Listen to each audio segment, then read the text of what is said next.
Welcome to the second of our Lent talks. It's great to welcome you here online. These Lent talks have been the studies that are happening in Stone on Mondays and in Cuddington on Fridays. Today we're looking at Peter, foundation and failure. We've been thinking about Peter as an inspiring leader, but as a failure as well, someone that we can all relate to in the community of Jesus. Now, first of all, I want you to think about people that you have strong opinions about. People that you've never met, but you have really strong opinions. People in the public eye that you have no knowledge of, you've never met. They may be a Marmite person, a character named after the spread that people love or hate. In recent years, social media has given the opportunity to millions of people to express their admiration or their disdain for those people that they have actually no friendship with, no actual relationship with. This week, it is Gary Lineker. Are you for him or are you against him? Dividing opinion. But Donald Trump heads the list. For some, he's a quasi-messiah come to make America great again. Now, I have American relatives who honestly believe he is sent by God. For others, he's the representation of all that is evil, the personification of corruption and white male power. One of the things about Donald Trump is there is very little middle ground. He's not the only person to divide opinion. J.K. Rowling, Jeremy Clarkson, Harry and Meghan, Boris Johnson, Jeremy Corbyn. We can reel them off. People who just divide people's opinions. If an AI robot was asked to form an opinion on any of these people from social media posts, they'd actually get very confused. Are they the greatest thing in the world or the most awful? Everyone in the public eye, whoever they are, asks the question, who do people say I am? Serious politicians understand what is being said of them in order to improve their communication strategies and increase their popularity. The same goes for media people in the public eye. They know that what is said about them is never the same thing as who they are. Well, at least the intelligent ones. Who they are, their motivations and reactions are often far away from the public face they see through a Google search. It takes a close companion to truly know a person. Now, last week we introduced you to Peter, but that is not the name he was born with. His parents called him Simon, a perfectly good name, but not the one we know him by. When Simon and his friends set out on a journey with Jesus, they didn't know much about Jesus, but after a couple of years travelling with him, they knew much more. And it was at this point that Jesus asked the question, who do people say I am? Unfortunately for Jesus, he didn't have a mobile phone, he couldn't go to Google, he couldn't find it out any other way. You can read about this in Matthew chapter 16, verses 13 to 20. Jesus was told, people are calling you John the Baptist, come back to life, Elijah, come back to earth, or you're one of the prophets. People were trying to make sense of someone who appeared larger than life. They were struggling to make sense of what they'd seen and heard about Jesus.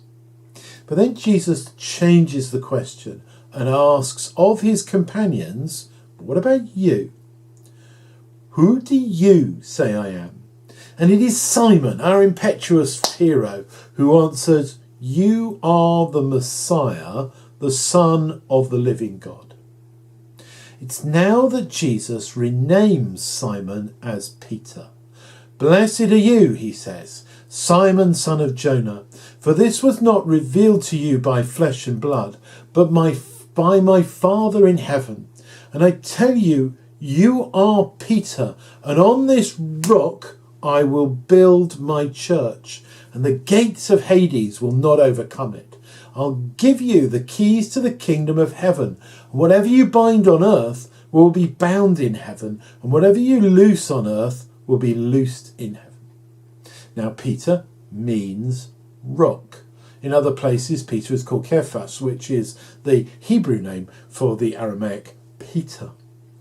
Peter is made the foundation of the church, a rock on which the community can be built, so strong that hell cannot prevail. He has the keys to the kingdom. He is the foundation stone.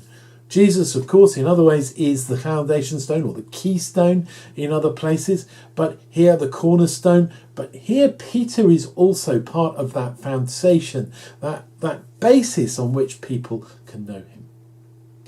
But he's foundation and failure. And so immediately Peter makes a mess.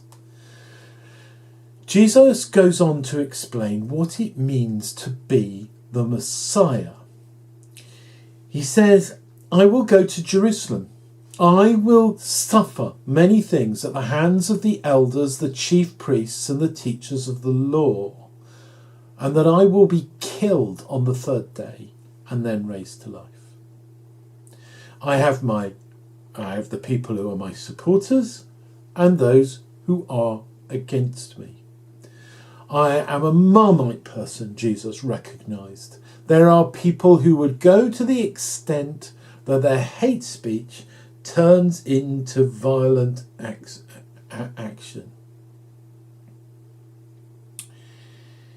Peter immediately makes a mess. He takes Jesus to one side. He objects. He tells him that this must not happen. And at this point, Jesus says, get behind me, Satan.